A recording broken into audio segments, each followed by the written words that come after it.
Bom dia, queridos estudantes do nono ano. Eu sou Eduardo, professor de Geografia. Nessa aula, nós iremos trabalhar sobre os antecedentes históricos e geográficos da questão entre Israel e Palestina. Equipe Gelvince, nonos anos, professores Eduardo e Vadilson. Tenham uma boa aula.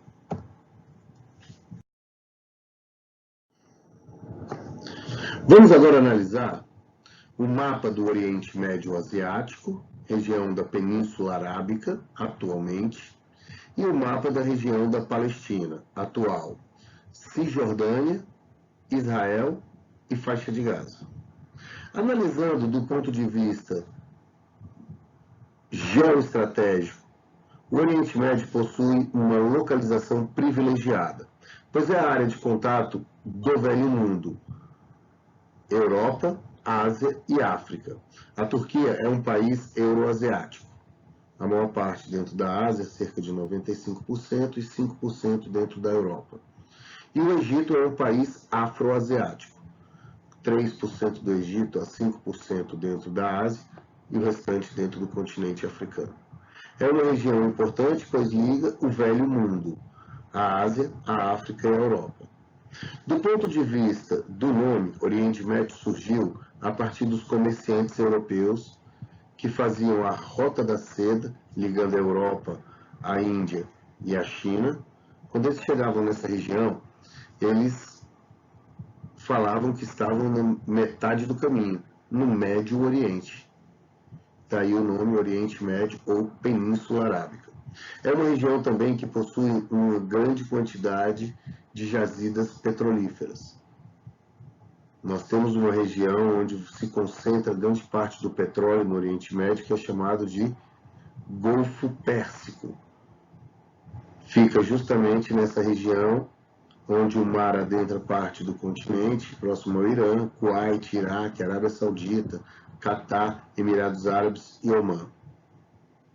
Essa região possui cerca de 50% a 60% do petróleo mundial.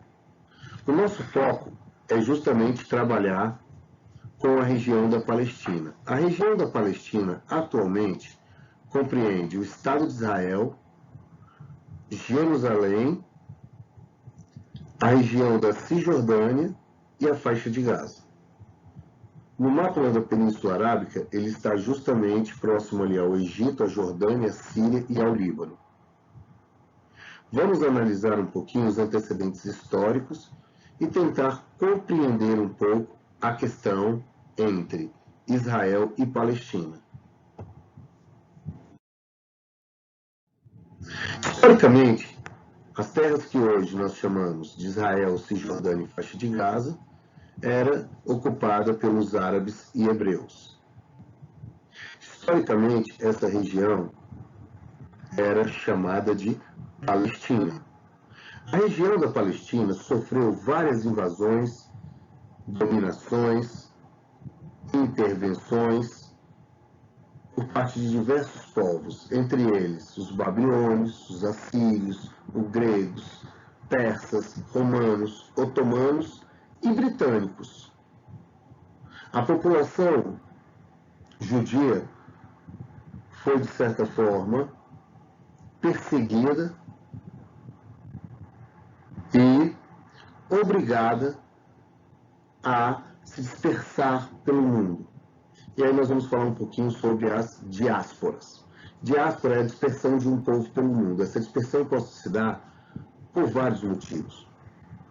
Pode ser por um motivo de perseguição política, étnica, religiosa, certo? Pode ser alguma questão relacionada à guerra civil em algum país. Pode ser uma catástrofe climática também, erupções vulcânicas, enchentes, secas. Isso vai fazer com que a população se desloque. A população judia sofreu com duas diásporas. A primeira diáspora judaica ocorreu em 586 a.C., quando o imperador Nabucodonosor II invadiu e arrasou com Jerusalém, obrigando assim a população a fugir. E a segunda diáspora ocorreu justamente 70 anos antes de Cristo, quando os romanos destruíram Jerusalém, acarretando assim uma nova diáspora, a segunda diáspora judaica. Obrigou assim a população judaica a fugir para a Ásia Menor, para o continente africano e para a parte sul da Europa.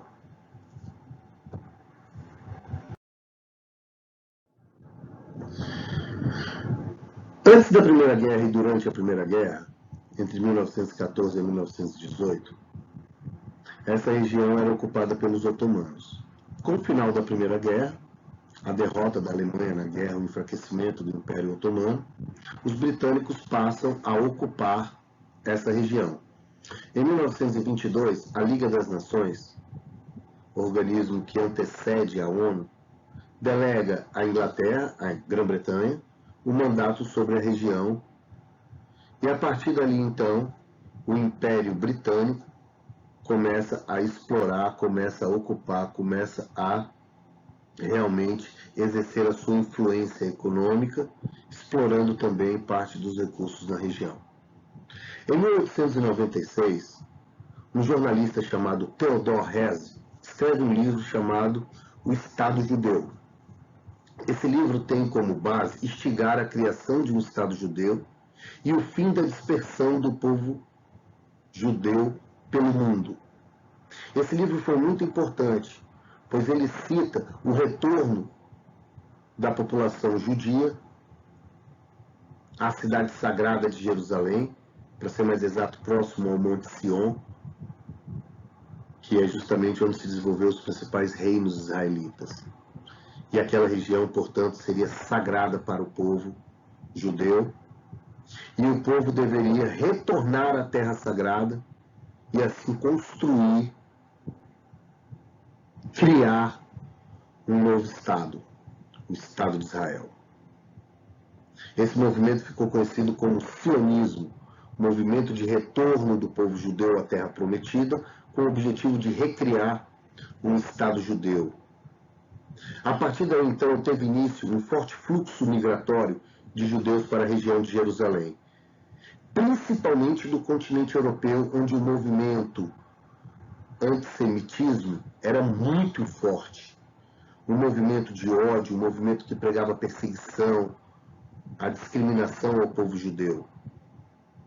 E esse povo começou então a retornar à terra prometida e formar lá o que eles chamavam de kibbutz, ou kibbutzim, que são colônias agrícolas judaicas, como podemos identificar nas duas imagens do slide.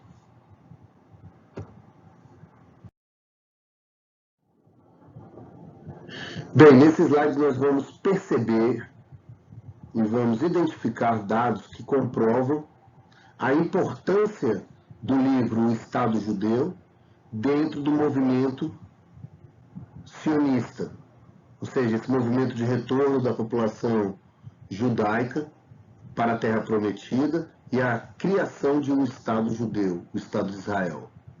O crescimento dos kibbutz causando certas fortes reações de descontentamento por parte da população árabe.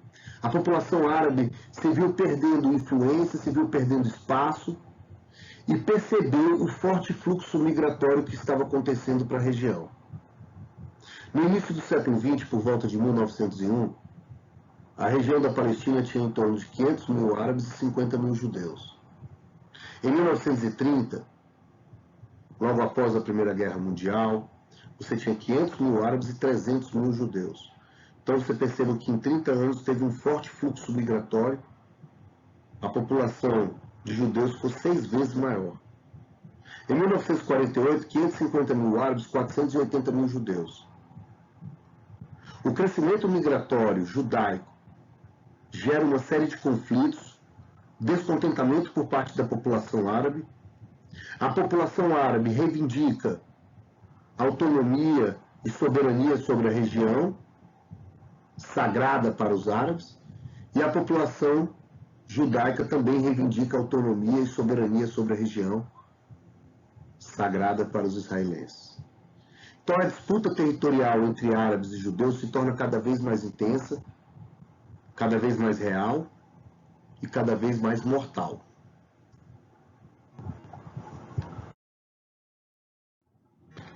A Segunda Guerra Mundial foi um momento crucial para o movimento antissemitismo, pois o massacre do povo judeu provocado principalmente pela Alemanha nazista causou uma comoção e a criação de um Estado judeu ganha força e simpatizantes dentro do contexto internacional diante das atrocidades cometidas principalmente por Adolf Hitler e a Alemanha nazista. A ONU, na tentativa de conter o conflito na região da Palestina, em 1947 propõe um plano de partilha, que é aprovado, onde a região da Palestina seria dividida em 3 partes. Um Estado judeu, Israel, com mais ou menos 14 mil quilômetros quadrados, um Estado árabe, a Palestina, com mais ou menos 11,5 mil quilômetros quadrados, e a cidade internacional de Jerusalém, que ficaria sob o domínio da Organização das Nações Unidas. Os capacetes azuis fariam a segurança e garantiriam o acesso à cidade sagrada por todas as religiões, uma vez que Jerusalém é considerado o berço de 3 religiões: o cristianismo, o judaísmo e o islamismo. A proposta foi aprovada na ONU no dia 29 de novembro de 1947, conhecida como Plano de Partilha. No dia 14 de 5 de 1948, a proclamação da criação do Estado de Israel, pelo então primeiro-ministro David Ben-Gurion.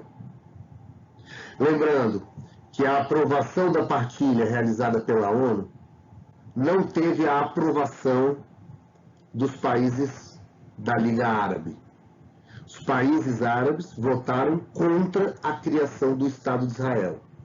Porém, foram votos vencidos.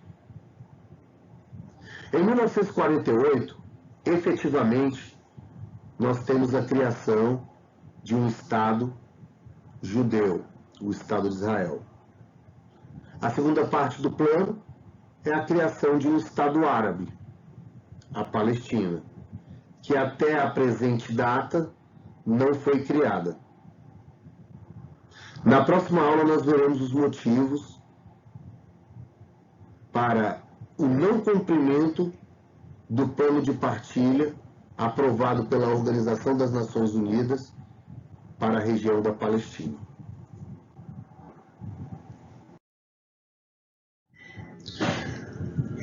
Outro ponto muito importante que trata a questão entre Palestina e Israel diz respeito ao radicalismo de ambas as partes. Do lado palestino existem grupos como Hamas, Jihad Islâmica, Irmandade Muçulmana, Hezbollah, Al-Qaeda e até mesmo o Estado Islâmico, que se opõem à criação do Estado de Israel, se opõem a uma negociação, se opõem a um processo de paz efetivo. E existem também, do lado de Israel, grupos radicais que rejeitam a formação de um Estado árabe, a Palestina, e que rejeitam também a convivência com a população árabe. Esse radicalismo de ambas as partes é um elemento que acaba dificultando o processo de paz na região do Oriente Médio e acaba, de certa forma, agravando a questão conflituosa e belicosa da região do Oriente Médio. Na imagem nós temos 2 grupos. Em cima, o Hezbollah, que atua no Líbano, que é considerado um movimento de libertação para a população árabe, e que para os Estados Unidos, Europa e Israel são considerados grupos terroristas. Embaixo, nós temos a imagem do grupo palestino Hamas, que atualmente se encontra isolado na região da faixa de Gaza, sofre um bloqueio econômico realizado pelo Estado de Israel, considerado também pelo Estado de Israel como um grupo terrorista. Esse radicalismo ele acaba, de certa forma, dificultando e impedindo o processo de paz na região. E para agravar a situação, nós tivemos em 2017 Donald Trump, presidente dos Estados Unidos da América, declarando que reconhece a cidade de Jerusalém como capital do Estado de Israel. Essa declaração ateou lenha na fogueira, deixou a região em chamas, a população árabe ficou extremamente descontente com o posicionamento dos Estados Unidos e o conflito se instalou novamente na região do Oriente Médio.